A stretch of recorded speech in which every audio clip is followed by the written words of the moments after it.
All right, I think we got everybody back in and ready to go. So welcome everybody to the 13th annual Poetry Slam. And as it just so happens, there are 13 poets that you are going to hear from tonight. I'm so excited. I love magical moments like that. 13, lucky. Yes, we have 13. So I know a lot of you have been to a poetry slam, and you know how it works, but a quick primer for any of y'all who don't. So a few rules that our poets have to follow tonight. There are no costumes, no props, no music, and there is a 3-minute limit for each poem. So after 3 minutes, this is what I was discussing with the poets in the back, they will see a Portland Thorns fan go up in the air. That's the red sign showing them, hey, you've hit 3 minutes. So say that last line that you have to say, because you do get a 10-second grace period. After that 3:10, though, there's going to be some points taken off. So our poets are trying to get their poetry out in 3 minutes. There's 2 rounds. So we'll hear from all of the poets in round 1. They're going to be judged by this panel of judges over here on a score from 0 to 10. The highest score, the lowest score get thrown out. The 3 scores remaining get added together. And when we get to the end of round 1, the 5 poets that have the highest score, they're going to move on to round 2. And when we get done with round 2, scores from each round get added together. And then we find out who is the winner, our runner-up, and alternate, because it's those 3 people that are going to go to Verslandia. The winner and the runner-up will compete, and the alternate will accompany them and get to do all the behind-the-scenes stuff and be in the front row at Verslandia. So that is how things are going to work. When you have a poetry slam, to help the judges ease into their duty to assign a score to poetry, and this is the part where I always like to pause, and that you'll hear this too at Verslandia. So the point is not the point. The point is that we're here for poetry. However, when you have a competition, you do have to have some points so you can figure out who's going to move on. So to help our judges get used to giving scores, we always bring up a sacrificial poet. And this morning, as I stood at my desk, I was panicking. What am I going to do? We have an English teacher who many years has come and served as the sacrificial poet. However, this year, he was really not feeling well. And I thought, well, I don't know. I guess I can try to write something down. And then, beloved 9th grade English teacher Julia Kirkpatrick said, I'm willing to be the sacrificial poet. And I thought, you are the lucky 13. Thank you so much. So to get us started tonight, please put your hands together for Julia Kirkpatrick.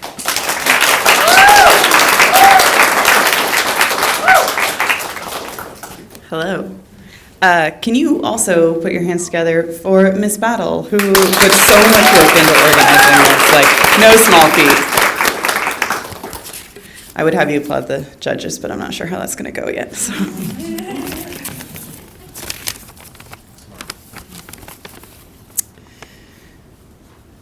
For the guy in 22B who walked down the aisle to get off the plane in front of me and said to the pilot, "You flew the plane?" 10 responses. 1, I know what you're trying to say. You're trying to say, oh, wow, oh no, was I really safe? As if flight training is in any way related to genitalia? To, you want to feel secure, but why would a woman pilot make you worry? How many women carted you from place to place, from elementary school to sports practice, from LaGuardia to O'Hare? 3, you flew the plane? You can do that? Your little ladylike luggage fit nicely into the pilot's overhead bin? Your womanly womb allowed us to zoom 600 miles per hour without going boom? 4, your altitude, attagirl attitude was the only thing saving us from plummeting from a height of 40,000 feet. I had to look up what cruising altitude was. 5, why trust the experience that you just had, that you just safely took for granted when you could trust in the silly gendered stereotypes that you've been swallowing since birth? 6, you ever notice how nobody ever says that to a male pilot? Nobody ever questions the Tom Cruise Top Gun masculine mister, although admittedly they should because he did some really dumb shit up there. 7, how many girls never allow themselves to dream of the skies because of unintended men like you? How many non-binary folks will limit themselves to flight attendant, to bag check, to staying on the ground? How many times has the pilot heard that comment? 8, are you just reproducing our president's bullying BS that DEI could crash a plane? Is this how national stories get told? The ignorant American unbelieving in the innate ability of individuals outside of dominant identity results in not just a dumb thing to say, but an ostracization of an accomplished aviator? 9, I want a world where women soar. Did you fly the plane? I want to expect excellence from everyone. Did you fly the plane? I want my daughter's future to be limitless. Did you fly the plane? I want the sky and the air and all that comes with it. Did you fly the plane? I want to leave the ground. 10, yes.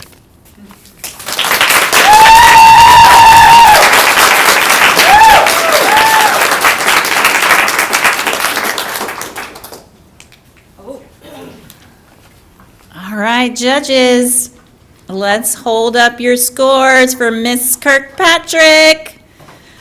We have a 7.8, an 8.4, an 8.2, an 8.6, and a 10.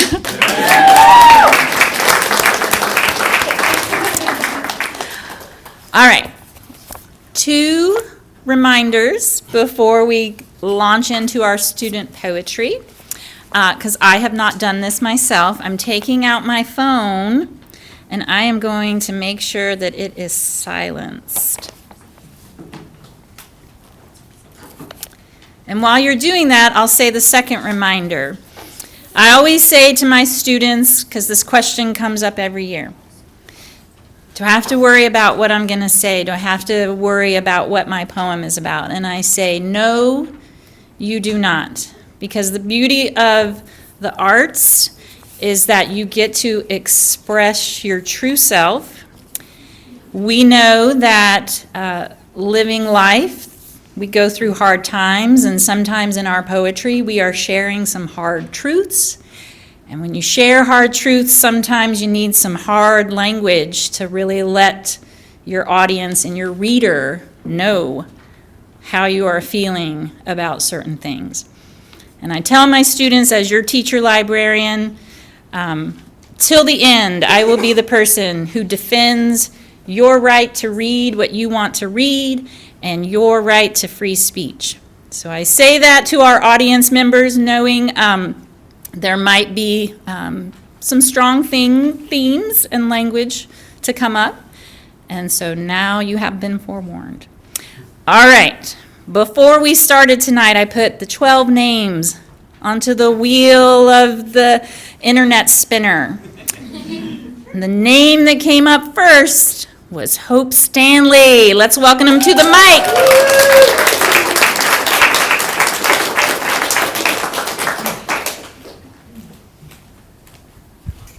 Hi, my name is Hope Stanley.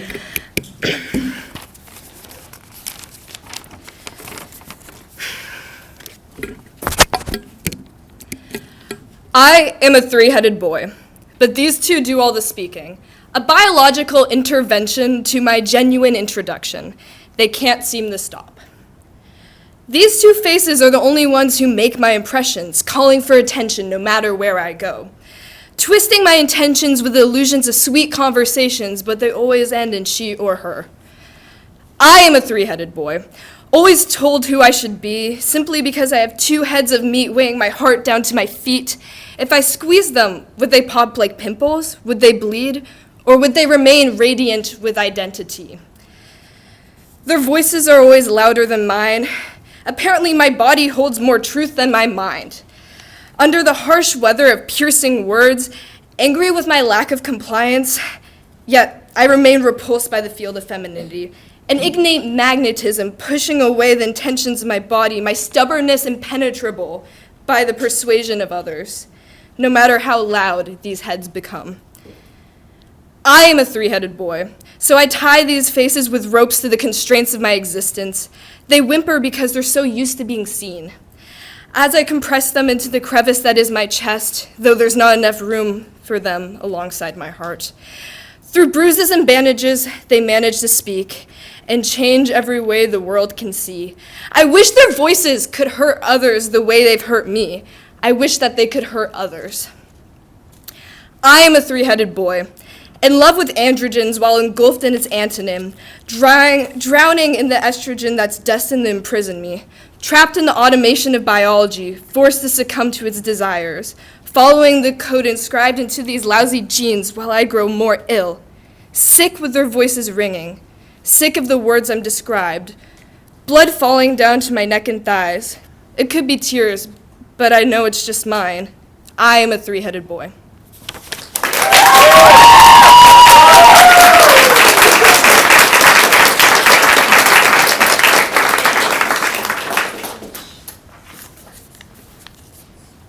All right. We have an 8.5, a 7.7, an 8.0, an 8.3, and a 7.0. Give it up for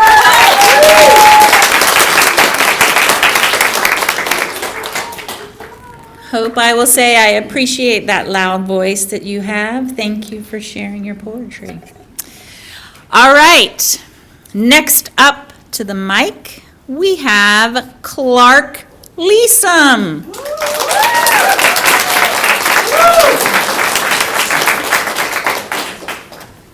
All right. Hi, I'm Clark. Brief trigger warning before I read this. It's about men, so there's, some like violence, some sexual assault, if you don't like that. Yeah. For all the real men out there who love themselves, love women, enjoy the company of other men, hate women, hate themselves, hate the whole fucking world for turning them into whatever they are. For all the men who blur the lines between fiction and reality, who seek an escape from the suffocating expectations of others, who fell in love with girls in magazines and on the internet, whose hearts were broken when they finally realized she was never real. For all the men who think they can find themselves in strength, in narcotics, in sex, who know that they can never become stronger than themselves, that they can never get higher than themselves, that they can never wash themselves away in pleasure. For all the men who grow within us these expectations and fears, and who turn a tidy profit at the expense of our society. For all the men who are responsible for this age of hypersexualization, whose only purpose in life is to make us keep scrolling so they can take our time, our cash, our focus. For all the paraphilias and the men who have them, for all the disorders that fuck with our minds, they can turn a good experience into a bad one. For the men consumed by their hunger but never satisfied, who turn to edge play and rape to indulge their dark fantasies. For all the men who say fuck safety, fuck consent. For Segala and Miyazaki, Epstein and Trump, and all the men like them who couldn't handle the conflicting influences, who acted on their fantasies. For all the girls violated, mutilated before someone finally kills them, violated, mutilated some more. For all the corpses stuffed into suitcases and thrown into lakes. For all the men who love innocence and purity only so they can take it away, who break hymens to fix themselves only to realize that no one else cares. When lolicon and sadomasochism got boring, where did you go from there? For all the men with every privilege, yet surrounded by walls we built with our own hands. Walls of norms and expectations. For all the men conditioned by civilization who gave in to misogyny. For all the men who assault and infantilize, who are incarcerated for their thoughts by the same culture that forced them to think. For all the women who get blamed for all the shit the men do. For all the men told to have fantasies, but never to let those fantasies escape their minds. For all the men who can watch an angel dragged down from the skies by desire, tied up and brutally raped, without flinching, without crying. For all the real men out there, trapped by society's walls, rotting in cages of lust and delusion. For all the men who want to cry out for help but can't find the courage. For all the men who are too far gone to even realize what they're doing, the pain they're causing. For all the men who search for solace in blood and chains. For all the men who couldn't handle their addictions. For all the real men who rape and violate and cannibalize and torture, who witness the destruction of their own morals, who stand helpless as their minds collapse in on themselves, and who, in the aftermath, see only darkness. For all the real men, fuck you. Fuck the rapists, fuck the sadists, fuck the paraphilias, fuck the hypersexualization we created for our society. For all the real men, you are not real men, and you probably never will be.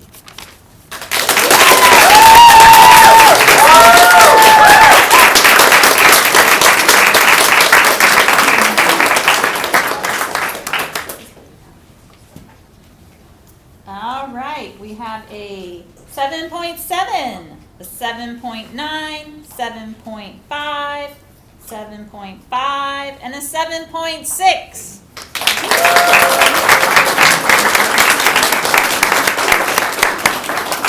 And Clark, thank you for sharing some very hard truths indeed. All right, next up to the mic is Annika Campbell. Hi, my name is Annika Campbell, and before I start, I do want to give a trigger warning. This is based off of an experience that myself and a lot of my friends and family have gone through, and it's a really hard thing that so many people, all genders, from everywhere have to deal with, and it's really fucked up. Your hands left prints on me that no amount of soap could ever fucking wash away. Your tongue scraping against me like sandpaper left rough scrapes that no Band-Aid could ever hide. There was an unspoken law and you chose not to abide, but I continue to stay by your idiotic, abusive side. You dragged me along, cornered me into the shower. I begged you to stop, but too late. You were already blinded by your own power.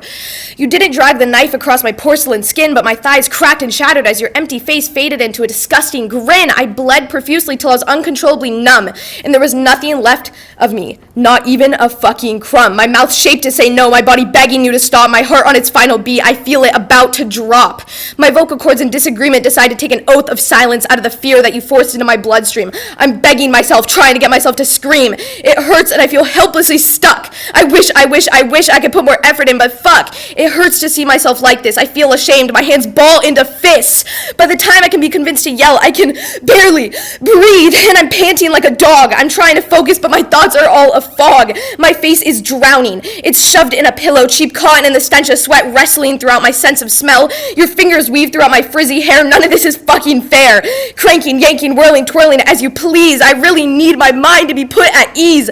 Playing with me like I'm some puppet for your personal amusement. I will never forgive you for this. I'm building up a resentment. Your deep, billowy breathing is the only sound that floods my ears and is quickly confirming my goddamn fears, rattling my thoughts and state of mind like an earthquake, one of a kind, except I'm incapable of evacuation and I'm scared of things like confrontation.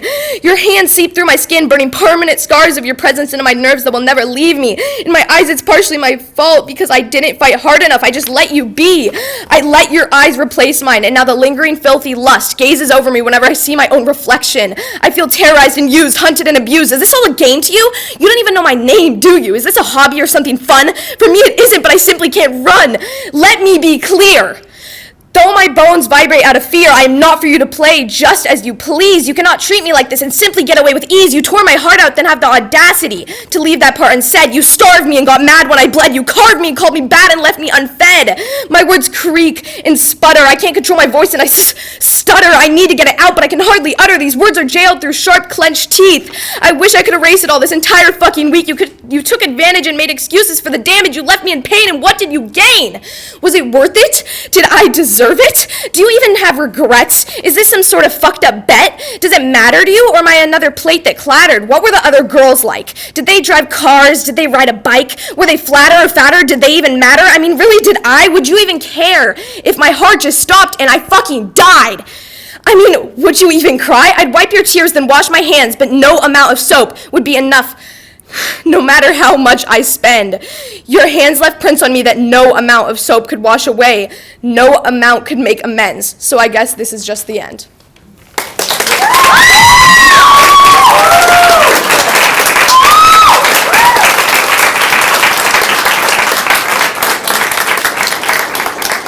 All right, we have an 8.9, an 8.0, a 7.6, a 7.9, and a 7.8.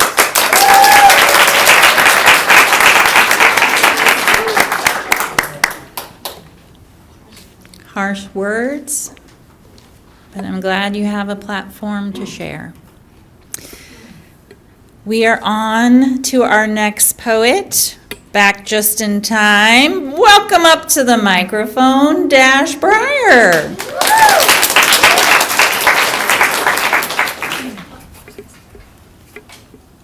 I don't think anybody shared titles, so I don't know if I'm supposed to, but I called mine Time Lock by this just like 2 hours ago. But so forever feels slow, like a moment that won't fray until it snaps, and suddenly it's yesterday. Time, a wolf with unblinking eyes, jaws wide, swallows the clock's soul, leaving behind memories and art, a cruel reminder. It's gone before we even start. Grief sank its claws into my chest, like a beast distressed. How could you fade so fast? My hand grasping yours delicately at last. As you breathed your final days away, time froze, and at speeds unknown began to decay. From time's dust an ember will rise, its flames erupt with voiceless cries. Why do the cruel get time to burn, when the kind get none in return? This is for those who have lived with anger and pain, who return day after day to the hospital bed, refusing to let doubt invade your head, who cling on to collapsing stars that dim, their lights fading like whispers on a whim. Who gets you through the storm and rain? For me it was him, his laughter that filled the room, infinite jokes that killed the gloom. So listen, cancer, thief cloaked in shadows, stealing breath, silent predator, stalking death, so clever and sly. Let's see you shatter as we watch your power die. But here's what you'll never understand. We are more than what you take from our hands. We carry their stories and are here to reclaim.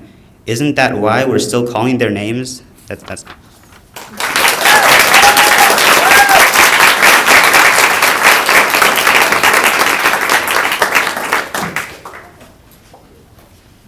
Dash, that theme of that poem reminded me of the book we just read for Quarterly Book Study called Orbital.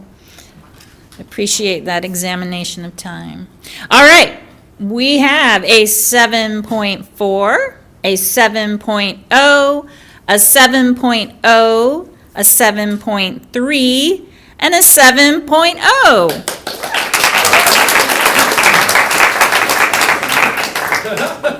I was so caught up in time, I forgot who is coming to the mic next, and that would be Grace.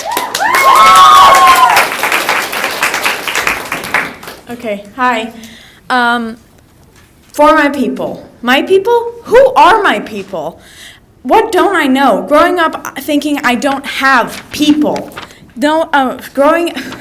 Getting older knowing I do, but my lack of knowledge is enough to say I don't.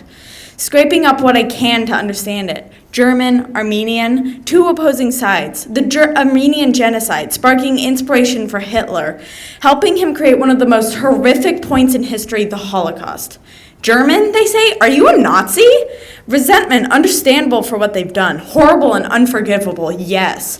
But why me? Why does that automatically make me a bad person? They have culture and language and traditions just like any other. Don't tell them. You've learned that the hard way. They'll raise their right arm and mock you. Don't say a thing. How do you pronounce that? They ask. My name, exotic, I'm told, Isayan. Where's it from? They question. It's Armenian. Every time I tell people that, they say the same thing. Huh, but you're white. Sometimes I feel like a fraud because I don't look the part. What do I say? This is who I am. These are my people. That can't change. Food is what brings us together. My grandma always makes Armenian food and writes about them. Never have I seen her write down German dishes or make them, with the exception of pfeffernuss, but always making Armenian dishes. Silent gesture for my grandpa, who doesn't talk much, keeps himself. He's a quiet soul, cares very much about his family, will do anything for them, and has. The food she makes possibly a token of gratitude, maybe not. I accept the fact that people will judge, will think that I'm one of those people who say, "Did you know I'm like 9% Asian?" I'm not. But I don't expect that to change their view, so I stay hidden, quiet, unconnected.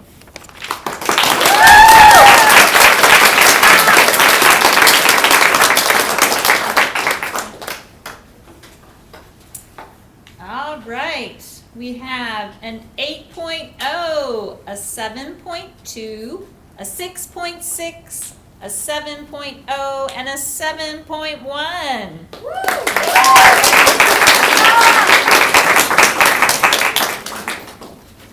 And Grace, I will say, because of your poem, now we feel connected to you, so thank you for sharing. Next up to the mic, we have Addie.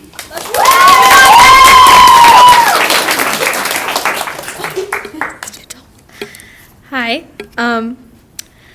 This poem is called "The Girl in the Photos." She's got the spirit of a lion and the energy of a puppy. I'm no songwriter, but I do try. Looking at the girl in the photos, she listens to Sabrina's old music, First Aid Kit and Usher, LMFAO's Sexy and I Know It, and Soulja Boy. She dances around in dresses and scarves with a stuffed kitty around her neck. Eyes are ablaze like blue icy fire, cold and steely to the first glance, but really very sweet once you understand. I'm definitely a writer. Take a look at the documents dated from 2016 and up on my mom's old laptop. Side note, they're all unfinished. Too many ideas and simply not enough brain to carry them all out. She's a fan of SNL from the ripe age of maybe 6. My ex, my mom, and I are all collectively love Kate McKinnon. And speaking of exes, who knew? The girl in the photos doesn't know how to date. She doesn't know she will ever. And since when do I kiss people? That's an insane thought. The girl in the photos is laughing because someone said doo-doo, probably not because someone made it that's what she said joke. She's mature for her age. I still swallow beads for attention. What a dumb thing. I'm exhausted just from breathing half the time, and just look at her. The girl in the photos is climbing up mountains every single day because she is brave and she is smart and she is strong, and she is doing it all in a half-sleeve gray dress she wore to her parents' wedding. She was born among bustling metropolis but grew to seek comfort in the great unknown. Trees upon mountains upon mountains. The girl in the photos doesn't give two damns about what people think. We're gonna live in a trailer? Yes, we are. Sounds awesome. But that comes with a price. The girl in the photos is lonely and sad sometimes, but aren't we all? Yes, but the girl in the photos doesn't have a friend her age, and all she has is a doll half her size she named Anna because that's the name she chose for her future child. The girl in the photos is me. The girl in the photos is me, and she is still here. She is facing shit every day. The girl I am now, I'm in a completely new era of my life. The girl in the photos doesn't care about brushing her hair or pleasing her peers. The girl in the photos doesn't yet face the disappointment of seeing a big fat C on the physics test she spends 2 days studying for. The girl in the photos is me, and she is innocent, she is adorable in ways that I am not now. The girl in the photos doesn't seek comfort in her Pinterest boards or blocking out the world with her noise-canceling headphones. The girl in the photos blasts her music freely and sings along and dances, and she cries and she laughs and she breathes in the air of freedom because she is a past me. And I miss her every single day, but I know she's happy living in her own memory. She's like a ghost, and she watches me and she cheers me on because she knows I need it. The girl in the photos is me, and she is someone I never want to forget.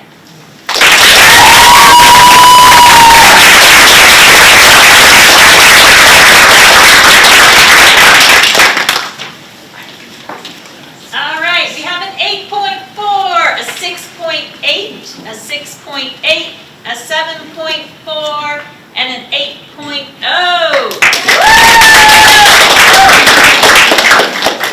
And just so you know, Addie, I had a big fat D in geometry in high school, and I still managed to go on to college and grad school. Physics is hard. It's really hard. You're next. What's the handle for it? Okay. Probably isn't like the right place to ask a question, but I forgot to. Do they start timing when you start talking, or No, when you start. Okay. You'll be fine. No one's been penalized. We like hearing the back matter before you get started. Go ahead and give them a point off here. It's gonna be long. It's all good. All good.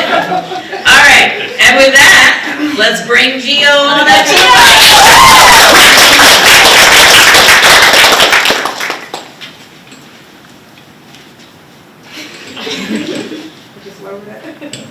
Sorry. I'm Gio.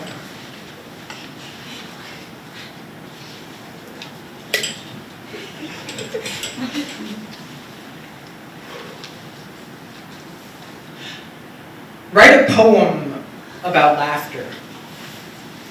Write a poem about your day and every little thing you went through to get to this moment. Write a poem about how you keep shooting for the moon and landing among the stars, and about how you're scared that someday the stars won't be enough anymore. Write about your parents getting divorced when you were young, about your mom having cancer when you were even younger. Write about how you're afraid to tell people that because you know how the light in their eyes will dim and the pity in their voices will grow. Write a poem about how she got through it, about how cancer didn't know who it was up against. Write about the way that you cried before that one surgery. Write a poem about the guy in your PE class who you can't stop thinking about and about how he's probably not thinking about you. Write a poem about being the perfect boyfriend, about getting taken advantage of, about your friends who correlate calories with beauty or something that you don't understand. Write a poem about all of the words you wish you had said, but instead you held them in like a flower that never blooms. Write a poem about how it's not too late to say those words. Because when you write a poem, you take the world in your hands. You say, "This is how I see you." Writing a poem is a reminder that your words carry importance like a queen carries her crown. Write a poem and read it, because there is nothing that a collection of words begs for more than to be spoken aloud by its founder. Read your poem even if your voice sounds like a quiet river limping over jagged rocks. When you read your poem, you light up the room, you light up the hearts in the room that need lighting up too, and maybe someday someone will hear it. Here we listen to each other, which means we are listening to the echoes and impressions of those who came before us, who were brave enough to write their stories when it had never been done before. They wrote so that we could hear, and we hear so that we can write, and write a poem about that. And I hope you keep on writing it.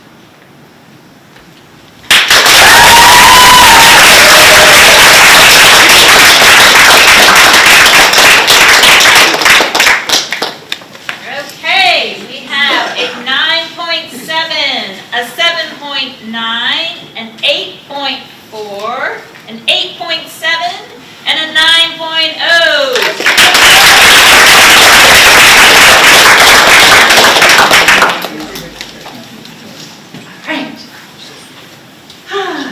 Next up, we have Olivia on the microphone.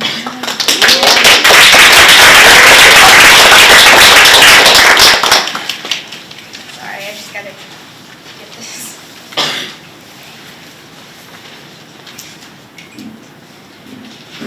Okay. We are a really good story. And when I picture us, I can so easily picture the novel we could be. A girl and a boy who met because the boy moved in across the street. A girl and a boy who stopped talking because the boy's family moved away. A girl and a boy who fell in love again because the girl had the gall to write and send a letter to a boy she had not talked to in 2 years. But I guess that's just the problem. We are the novelty that doesn't happen in the real world. Because in the real world, the boy just moves away. And falling in love again would be too perfect for reality, so probably what will happen when I continue to text you is nothing. Probably I will continue to want, and you will continue to care just enough to respond to the girl you used to know. The probably of this ends with a boy who thinks a girl is strange. A boy who thinks a girl is insistent and maybe a little bit annoying. But probably has never met me. You see, I like novelty, and I build worlds in my head for fun. I spend too much time bending in fantasy till something is love-shaped, and I believe that I can make us love-shaped. Because I don't want us to be parallel lines, woven a little too far to be intertwined, and I know that we won't fit like puzzle pieces or a matching pair of socks, because people don't do that, because people are whole. But instead, we can fit like the driver and the DJ in the car. We can fit like two flowers that grew a little closer than the others. We can fit like two pins that hold a well-loved poster. As long as we fit in carved spaces that we make for each other, then we fit just as we should. And I'm tired of fate and destiny. I'm tired of the world pulling people apart. So in my desperate plea to stay in your life, I am pulling strings back together and tying them where it feels right. I am bending till this is love-shaped, because I learned that life only happens when you make it, and love only happens when you're willing to try. So my love for you will keep being around, and I will keep speaking it through carefully crafted characters and inked poems. I will keep asking you silly questions, and maybe by the end of high school, we can make a reality out of a novelty. Thank you.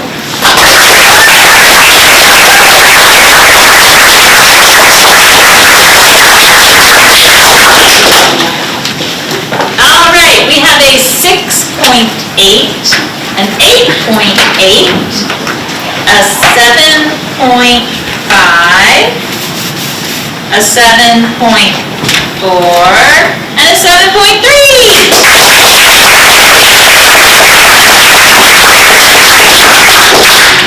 Probably, Olivia, should keep writing some poems in that journal. Olivia is a repeat at our Poetry Slam. Thank you for coming to the home tonight.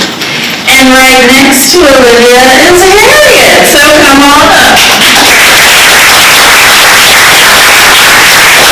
It'd be really funny if I was going right after Olivia. Little did you know. Okay. Hopefully I don't need that.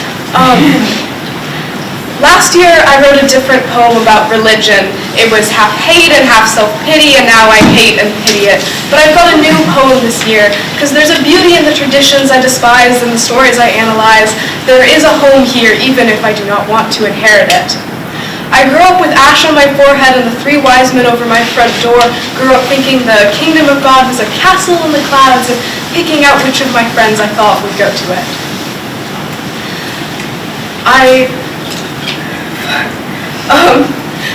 Back then, I settle into church pews and play yo-yo with my mind. Stand up, sing, sit down, imagine vultures crashing through the saints' faces and sweeping me away, and panic, take quick breaths of incense, trying to drown out my saliva before I take communion on the tongue.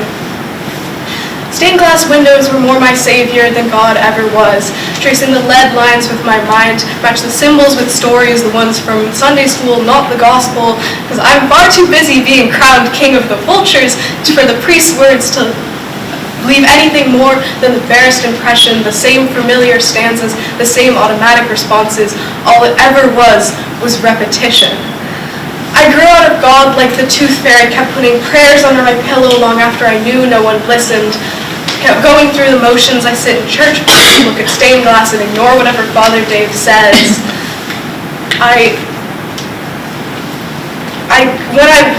When I walked out that door, I traded my belief for bitter resentment, blamed so much of you on your faith, spent so long wishing I'd never heard of a God. But who would I be if I'd grown up without candlesticks in the living room and a Bible on your nightstand? Now I settle into church pews and write stories and poems on my mind. I pack in the ink and wonder how I'd have sat through middle school bus rides or second Christmases if I'd never watched vultures swoop and circle. Church taught me to imagine, taught me to look at the stained glass and wonder what's behind, find inside jokes between the lines of scriptures. It's a point of pride when I can find some biblical allusion. And I can't deny it's all very pretty, but pretty like stained glass is pretty, has to filter all the light in the world into the same stories, the same people. I've started understanding the priest's homilies, started to connect them with the objections you make to human rights. I've been inside that house. I've seen how those windows twist every color into something else. But I also know that there's a door right there and that a house down the road with windows not so dark, and I'm not angry to have grown up in your house, and I don't know what would have happened in another, and I know there's a home for you there, and I don't mind being invited over, but I need you to understand there is no home for me in your house.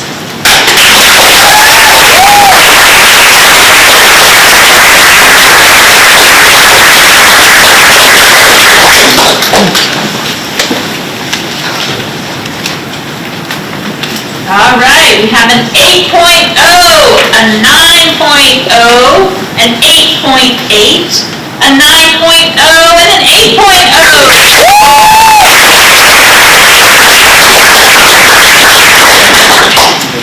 Harriet is someone who from kindergarten to 12th grade attended a Bible-believing fundamental Christian private school. That poem spoke to me. All right. Next up on the mic is Deb.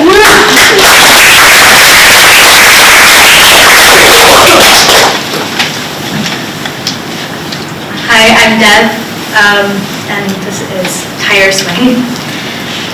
We knew each other on the playground. It was only for a single sun-drenched afternoon.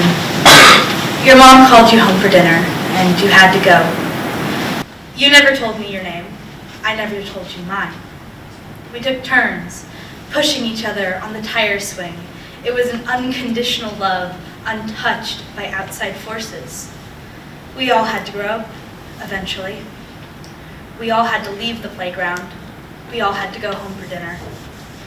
The love is still there, swinging on the tire swing, drenched in the sun and sweat, laughing so hard its stomach hurts. I hope we find the tire swing again.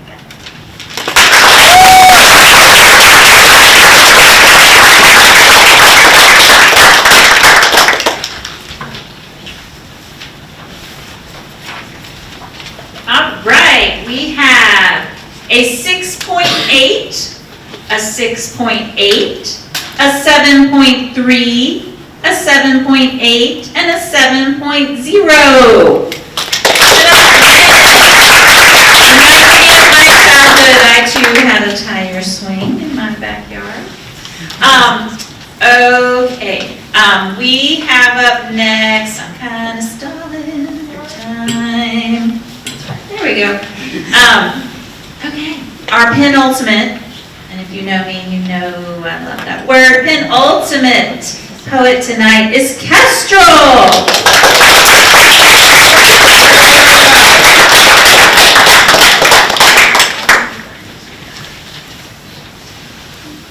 Hi, I'm Kestrel. When I looked in the mirror tonight, I saw myself, and that wouldn't be weird normally, but it's a strange feeling to see yourself so crystal clearly when you never have before. When I was younger, I would look in the mirror and I'd see this imitation of myself, this faker, this replacement, because when I would look in the mirror, I didn't see myself. I saw who society wanted me to be. I saw my mother's daughter. I saw this perfect impersonation. And don't get me wrong, I was good at being this misinterpretation, but I can't be who society wants me to be if that's not who I wanted me to be. I would spend years looking in the mirror, and from my ears to my toes, I wouldn't recognize myself. I'd like what I saw. I appreciate the beauty, but what's the point of beauty if it's not you? What's the point of beauty if it's not true? What's the point of beauty if you don't even want to be beautiful? I looked in the mirror today and I saw myself because I took reality into my own hands, and like a potter I molded it. I took the hard, dense clay of reality and I morphed it into what I wanted. I looked in the mirror today, I saw myself. I saw who I wanted me to be, not who society did. I saw my father's son. For once in my life, I saw me. I've been on this earth 17 years. It took me 17 years to like my own reflection in the mirror. 17 years of staring in the mirror, wishing to fit in, wishing I could become who I so desperately wanted to be. And when I looked in the mirror today, I saw myself, but I did yesterday as well, because every time my emotions swelled, I took that as an opportunity to improve, an opportunity to not conform to anything that's not my view of self. I've seen myself in the mirror a lot recently. It feels freeing, it feels euphoric, but it's strange. It's strange that it doesn't feel strange anymore, because when something has felt strange all your life, when something is the cause of this much internal strife, how do you deal with it feeling ordinary?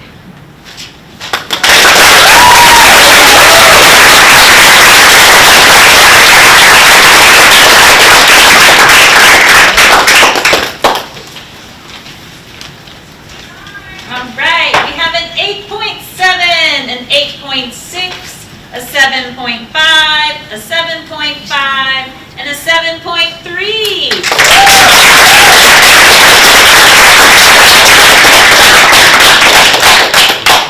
Thank you, Kestrel. I see you every day, and it makes me happy when I'm at school. Kestrel never fails to brighten my day because he always has compliments to give out. I appreciate that. All right, and with that, we come to poet number 12, and that is Selah. Come on up.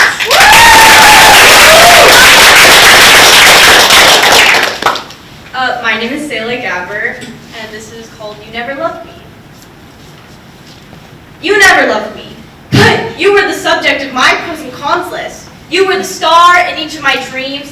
You were the culprit of all of my tears and the person that could plaster a smile as real as snot on my pillow. You are now the warning that blares in my mind when someone gets a little too close, but still, you were my sun in the dark, my moon when I needed sleep. I still feel the warmth of the day on that blanket, the warmth of your lips, a constant linger, or the rain from the day where we talked on the couch. You were my scent and my beauty, and without you, I couldn't breathe. I still see you and feel you. You still star in my dreams, which were once visions of our future, but only now just nightmares. You still stain my pillow with tears. You never loved me. I loved you so much, I forgot who I was and who I could be. I forgot how to spread my wings because you clipped them down like you did my heart and soul and personality. I needed you more than I needed me. I knew you so well, I did not know myself. I let you go because you were my life support. You were my drug, my carbon dioxide. I loved you, but our love was infested and infected, built on the addiction of each other, till our love was so strong it was so far removed from both of our bodies. You never loved me. I wish that were true, because now I no longer know what to do. I no longer know what kind of person to be, because who am I if I no longer cry, no longer crave the attention, no longer play the mind games we got so good at playing? Our love is now silent. Silence is who I am and who I can be. Maybe silence is free. Silence does not know tears. You never loved me. If silence were a place, you'd be shut out. If silence were the ocean, I'd dive in, no fear of drowning. If silence was your mom, you'd be a better person. If silence was our love, maybe it could last. If only we learned to be silent like the break of the rain to let the sun shine through, or the little Selah written in the Bible suggesting for a break in the song, or so much as the simplicity of the absence of silence, we could be beautiful. But our love was the rain, and the beauty can only come in the form of rainbows painting the sky when the rain has ceased and when the silence becomes a voice of its own.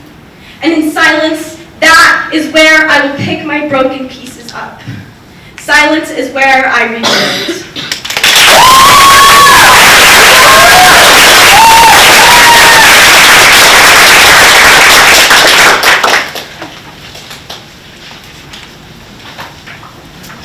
All right, we have a 7.6, a 7.5, a 7.7, 7.2, and 7.8.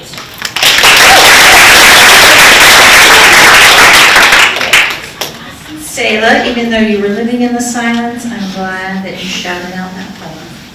All right, so that is the end of round one. We're going to take a quick 5-minute break, tally the scores, and then spin the wheel again to see who's going in round two. Get that second poem pulled out. This is not the order you're going in. This is just the order they wrote the names down for me. We have Gio, Harriet, Hope, Annika, and Kestrel. Moving on to round 2. Looking around the room, I know we had one person dash out. We're going to wait. We have a question. Question. Can I print my poem? What's that? Can I print my second poem? Yes, you can print your second poem. That is just fine. Why don't we, Spencer, can you help at the printing kiosk to get the second poem printed out? Okay, it's a lucky thing he is not going first again. Let's see, I feel like we had one other person run out. Is that person back in? Yes, okay. The names of round 2 poets are Gio, Harriet, Hope, Annika, and Kestrel. All right. First up, round 2 is Harriet.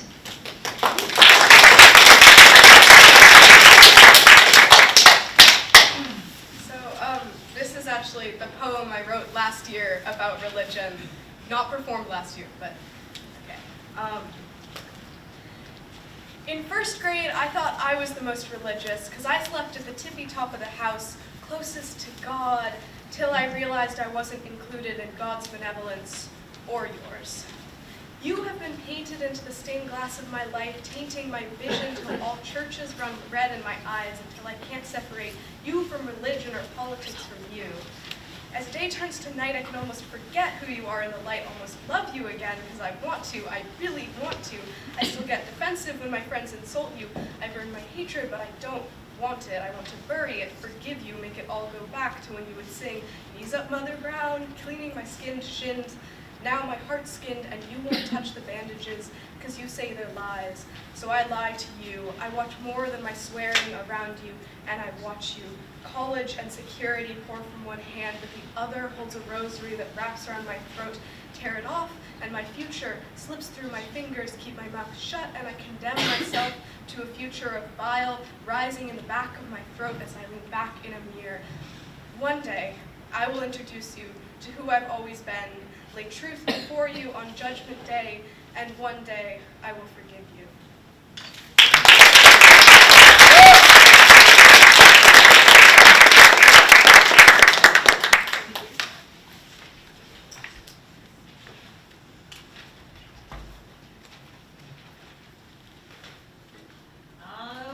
Okay. Do you want me to tap dance? Tell some stories? I did. It almost got me kicked out of school. 8.5, 9.5, 8.1, 8.7, and 7.5.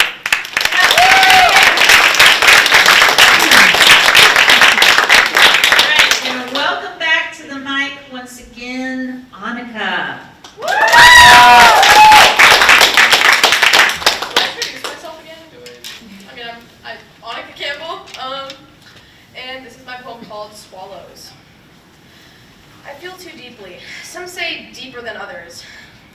Nothing can muffle it under the sheets, under the covers, so I push the blade even deeper than that, to drown out the swarming thoughts that have molded into diving swallows.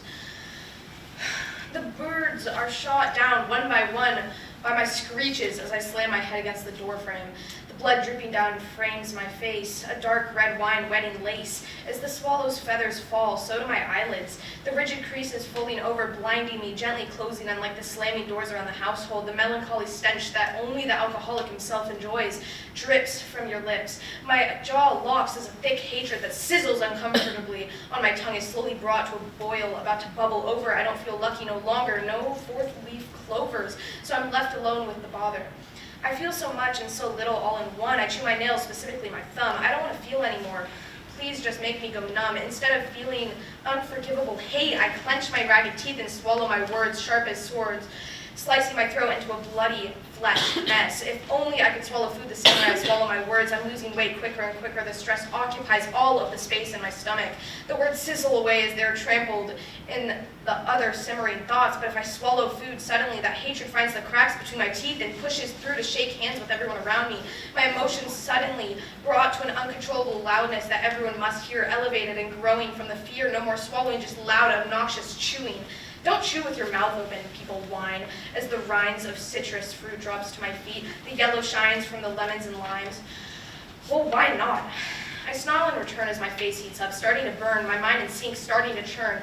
It's disrespectful. Why? Because I'm taking up all your unused space? Are you scared to be replaced? I'm stealing your silence. You're so quiet, it's as if you're unconscious. You've clearly never brought yourself to swallow anything besides sweet syrup-coated pancakes. Well, I hope you eat so many that your stomach aches. You can't handle anything that's not sweet. You are such a goddamn cheat. You only feel the surface level thoughts filled with happy, sappy love and flavor. You might be fine now, but God, you better pray that your future can save her. You've never had to taste anyone's bitterness before, you spoiled bitch. You aren't prepared for the day that no one cares. You're seen as a waste. They'll all leave you. They'll all ditch. You've never had to bite your tongue and digest your blood as your only meal. You are so emotionless. God, you barely even feel. Everything eats and is eaten, they say. Everything dies and nothing can stay. But when you taste me, I will not be sweet for you. I will not go to waste. I bite and I won't be beat. I will be sour and textured. I am not some delicate flower, and I will not be lectured. Your words are empty and meaningless, sketchy and deceiving us. The plate I'm served on will look calloused and tired and gaze into your line of sight with a drowsy expression, but that doesn't mean that the plate isn't just as functional as the rest. It's not yet broken, it's just a bit softer spoken. Just because I'm sour or bitter, you cannot overpower me. I'll simmer and boil until I spoil. Just because I'm sour or bitter doesn't mean I can't be sugar-coated and brought to a sweeter perspective. You can add sugar to anything. It doesn't mean it'll taste good, though. Some people don't like sour, and some people still haven't learned to swallow.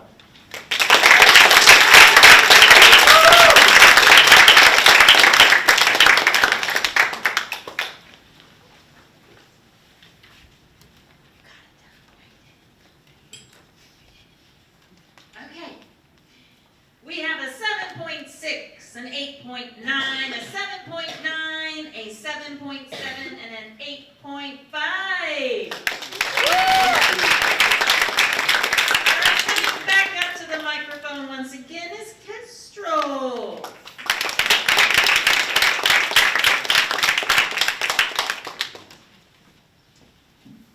Hi, I'm Kestrel Goward, and this is shower thoughts. Drip, drop, drip. I turn the water on. I step into the cold porcelain of the shower. Drip, drop, drip. Was that response I said 3 hours ago okay? Are there better ways I could have handled today? I could have phrased my questions better. I could have not inquired about that. All the ways today could have gone pulse through me. Boom, ba-boom, boom. I grab the soap. Drip, drop, drip. Did I do the assignment today? Am I going to pass my class? Did I turn in my file? Wait. It's April. Why would I have a final? I go back to showering, all the thoughts in my head still racing fervently like little race car drivers living in my head. Drip, drop, drip, la, dee, wait a second, that's it. That's gold. I can use that. If I write fast, that can be, I'm in the shower, and it's like the midnight hour. I should be writing music. Drip, drop, drip, wait, did I text that person? I really need to do that by today. All I needed to say was asking for my text up. Wait, I should insult myself. I should just shower. Drip, drop, drip. I try to get out of the shower, leaving my clot of shower thoughts behind. This always happens. I always cry. Drip, drop, drip. I grab a towel. Drip, drop, drip. Why does the shower do this to me? Why does it leave me alone with my own brain? Drip, drop, drip. I leave the bathroom in the stain. Why can't my shower thoughts just leave me for once?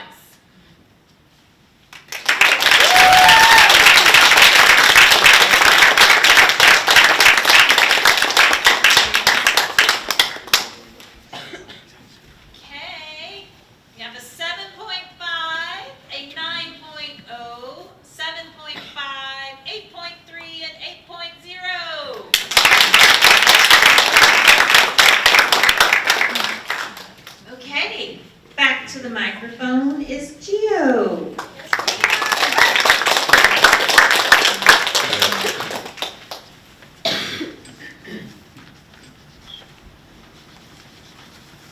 Rules for the boys' bathroom at school.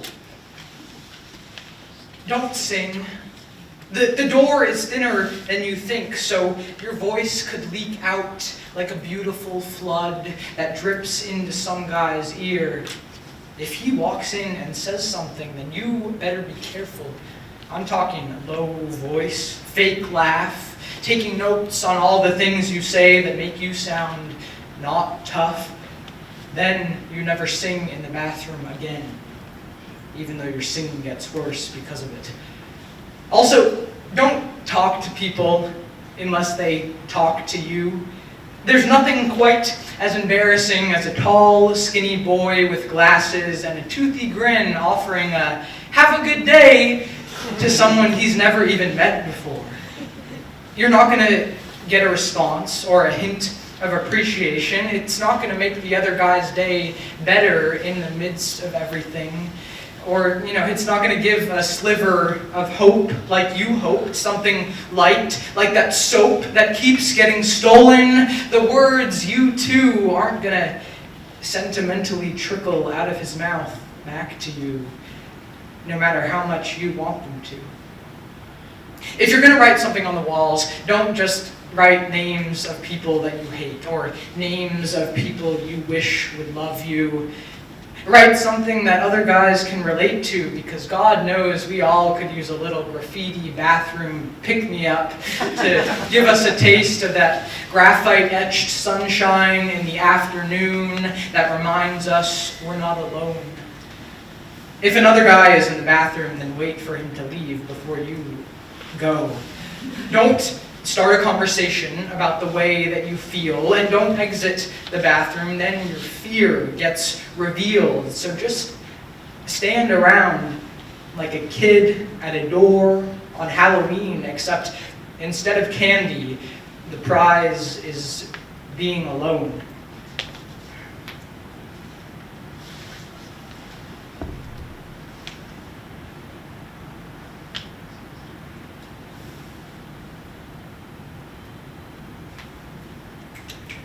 Pull out your phone and quietly scroll through TikTok and try to ignore the voice coming from your bladder that is telling you to dance. Oh, and another thing. Nobody likes a rule follower.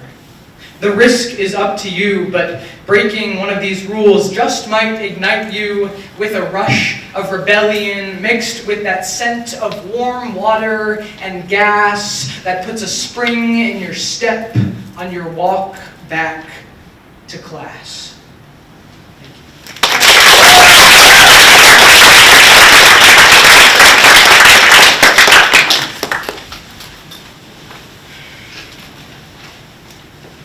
Okay, we have an 8.8, a 9.6, an 8.5, an 8.9, and a 9.7. I believe the printer has given us the poem, and now let's bring up the poet. Oh.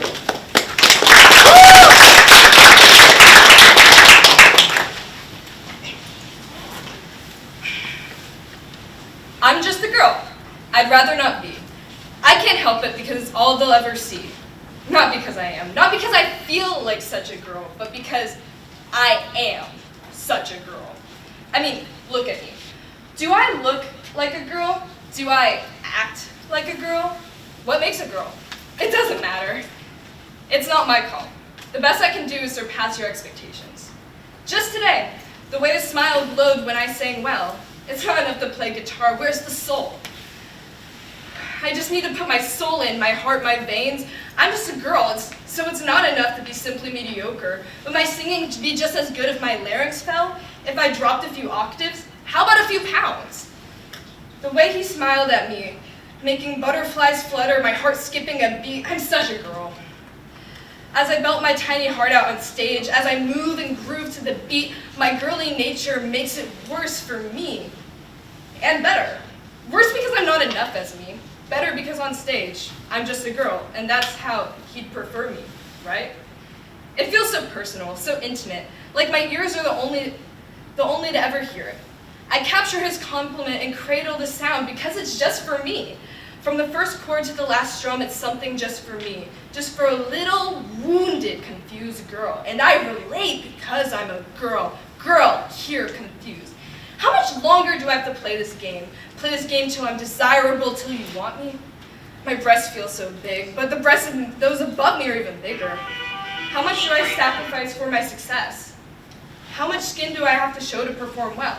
How much of myself do I have to hide for you to like me? I'm just a girl. What I do is live. I don't survive. What I do is sacrifice everything in the hopes of a kiss. When I sing and scream, do you know what I mean? When I say I'm just a girl, do you know what I mean? When I hit those high notes, I can feel your eyes glance. Can we lock feelings, search for hearts beating? But I'm just a girl. My pulse is too weak to feel. My pulse is non-existent without someone controlling me. What's a night without spiraling about not being wanted, desired, loved, or craved? I can't help it. I'm just a girl.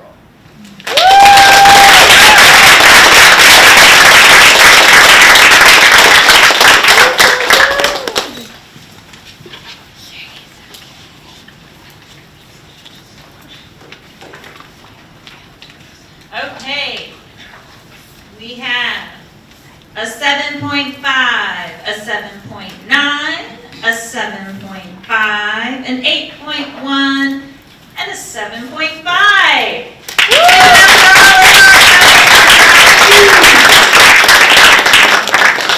All right, our wonderful math genius, Mona Schreier, is gonna go crunch some numbers. Sadly, this will be her last poetry slam for a while because she's moving to Japan next year to teach abroad. Okay, let's have all of our poets who competed tonight come on up because we want to get a picture of everybody.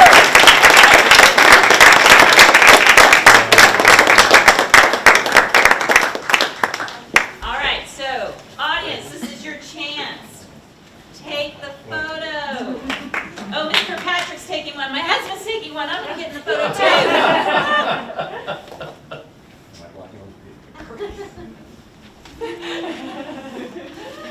Yeah, I feel like, oh, paparazzi.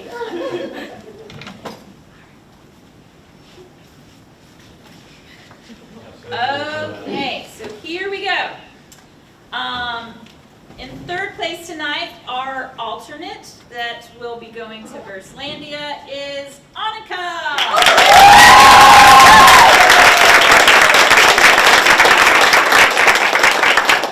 Okay, our runner-up, second place, competing in Verslandia is Harriet.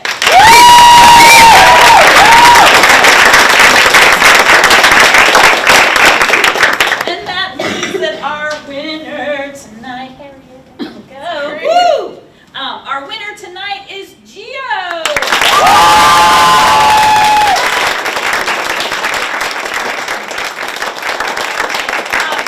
Sincerely, I thank all of these amazing students for sharing their art with us tonight. And I thank all of you for coming out on a school night to celebrate poetry. So thank you and hope to see you at Verslandia.